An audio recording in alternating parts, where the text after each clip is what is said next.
केले के साथ दांत साफ़ करो। केले के साथ दांत साफ़ करो।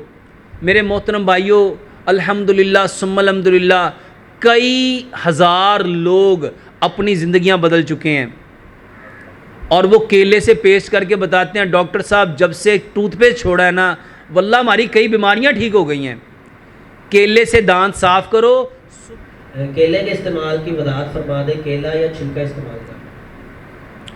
मेरे मोहतरम भाइयों, जैसे आप पेस्ट करते हैं ना, 2 इंच का टुकड़ा केले का लो, उसको मैश करो, मैश करके उसको पेस्ट बनाओ और ब्रश के ब्रसल्स के ऊपर लगा के उससे दांत साफ़ करो। केले के साथ दांत साफ़ करो। केले के साथ दांत साफ़ करो।